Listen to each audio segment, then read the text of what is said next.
Assalamualaikum warahmatullahi wabarakatuh teman-teman. Selamat pagi untuk yang menonton pada pagi hari, selamat siang untuk yang menonton pada siang hari, dan selamat malam untuk yang menonton pada malam hari. Assalamualaikum warahmatullahi wabarakatuh. Salam sejahtera untuk kita semua. Saya di sini Isni Indriana dan teman saya Yumna Furoiah dari PGMI 5A Stainu Temanggung akan menyampaikan sedikit tentang apa itu peer teaching.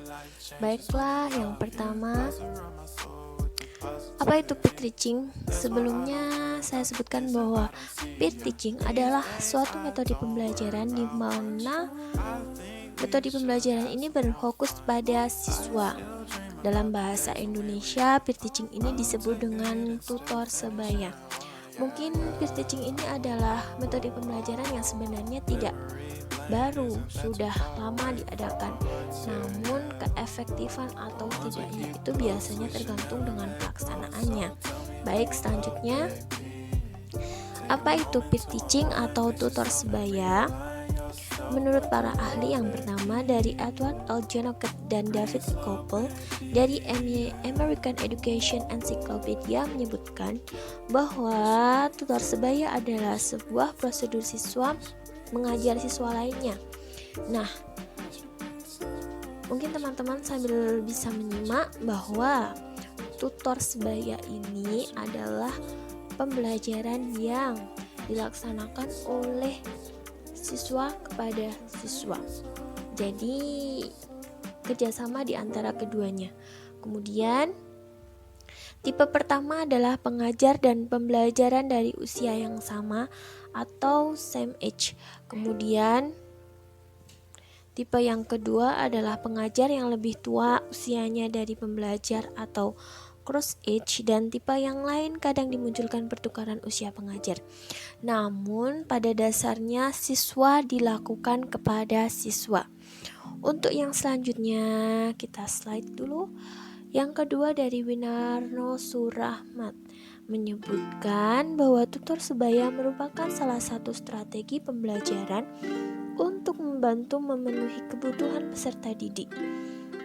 Merupakan pendekatan kooperatif, bukan kompetitif. Yang disebutkan kooperatif atau bukan kompetitif di sini adalah kooperatif ini berarti bersifat kerjasama antar satu dengan yang lainnya, bukan kompetitif, bukan bersifat kompetisi atau bersaing. Kemudian rasa saling menghargai dan mengerti dibina di antara peserta didik atau siswa yang bekerja sama di antara satu dengan yang lainnya. Kemudian selanjutnya yang nomor 3 dari Kuswaya Wihadit dalam Arya Jalil. Pengertian dari tutor sebaya adalah seorang siswa pandai yang membantu belajar siswa lainnya dalam tingkat kelas yang sama. Yang dimaksudkan siswa yang pandai ini adalah siswa yang sudah atau paham, mengerti tentang materi yang diajarkan, dan tahu langkah-langkahnya untuk bagaimana mengerjakan suatu atau memecahkan masalah tersebut. Kemudian yang selanjutnya dari Miller. Setiap saat murid memerlukan bantuan dari murid lainnya dan murid dapat belajar dari murid lainnya. Jadi antar satu murid dengan murid yang lainnya. Selanjutnya, sebelum ke langkah pelaksanaan peer teaching ini, mungkin dari teman-teman bisa disimpulkan bahwa tutor sebaya ini adalah dimana siswa belajar dengan siswa lainnya.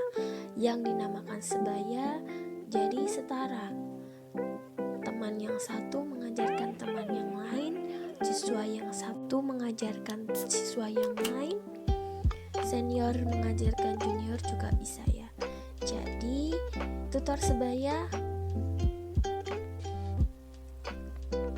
merupakan strategi pembelajaran yang kooperatif, dibina antar satu siswa dengan siswa yang lain, memecahkan suatu masalah, memecahkan suatu materi, dan bekerja sama di dalamnya. Untuk langkah pelaksanaan dari peer teaching, untuk yang pertama adalah pilih materi yang memungkinkan materi tersebut dapat dipelajari siswa secara mandiri. Jadi tidak terlalu berat untuk materi yang bisa diajarkan antar satu teman dengan teman yang lain atau siswa yang satu dengan yang lain. Dari materi pengajaran dibagi dalam sub-sub materi atau segmen materi. Di sini tidak satu gelondong materi langsung diberikan kepada anak, namun lebih pada fokus-fokus materi yang memang sulit untuk diajarkan, kemudian atau sulit dipahami kepada siswa satu dengan yang lainnya. Jadi interaksi pun tetap berjalan lancar tanpa memberatkan satu siswa dengan siswa yang lain. Kemudian yang kedua, bagilah para siswa menjadi kelompok kecil yang heterogen sebanyak sub-sub materi yang akan disampaikan guru. Siswa kemudian menyebar untuk siswa yang sudah paham materi, menyebar dalam setiap kelompok dan bertindak sebagai tutor sebayanya. Ini bisa dilakukan oleh seperti yang saya sebutkan tadi. Jadi untuk yang same age, bisa anak yang sudah paham materi mengajarkan teman yang belum paham materi yang lain, ataupun senior kepada juniornya. Kemudian yang ketiga, masing-masing kelompok diberi tugas mempelajari satu sub materi. Kemudian setiap kelompok dibantu oleh siswa yang pandai atau sudah paham materi tersebut sebagai tutor sebaya. Kemudian kita lanjut slide selanjutnya. Yang keempat, beri mereka waktu yang cukup untuk persiapan baik di dalam kelas maupun di luar kelas. Jadi kegiatan tetap bisa dilaksanakan di luar ataupun di dalam kelas tergantung materi yang diberikan. Beri mereka waktu dan keluasan, jadi kebebasan untuk mereka belajar, mereka berkomunikasi satu dengan yang lainnya. Guru di sini sebagai pendamping.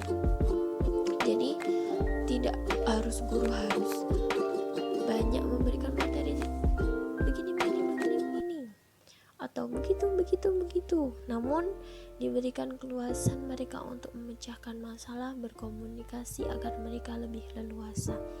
Kemudian yang kelima, setiap kelompok melalui wakilnya menyampaikan submateri sesuai dengan tugas yang telah diberikan. Guru bertindak sebagai narasumber utamanya. Jadi guru di sini selain jadi pendamping juga narasumber utama atau yang bisa membenarkan jika ada kekeliruan atau belum terlalu, maksudnya belum clear materi yang diajarkan, jadi hanya meluruskan di situ. Setelah mereka diberi keluasan atau luasa untuk berinteraksi, berkomunikasi, menyelesaikan materi, kemudian menyampaikan aspirasi atau hasil dari masing-masing materi yang sudah diselesaikan atau hasil dari pembelajaran tersebut. Kemudian yang keenam, setelah semua kelompok menyampaikan tugasnya secara berurutan sesuai dengan urutan materi yang telah diberikan, kemudian beri kesimpulan dan klarifikasi seperti yang saya sebutkan tadi. Seandainya ada pemahaman siswa yang perlu diluruskan, di sini tidak harus satu materi saja yang diberikan, boleh materi yang diberikan kepada semuanya sama ataupun dibagi menjadi sub-sub materi. Di sini yang dicari adalah di mana siswa mengajarkan siswa lain. Materi yang diberikan fleksibel, tidak harus melulu tentang ini ataupun ini, namun benar-benar materi yang belum paham anak ajarkan. Kemudian manfaat peer teaching atau tutor sebaya ini akan dilanjutkan oleh teman saya Yumna Furaiah. Kepada Yumna saya persilahkan.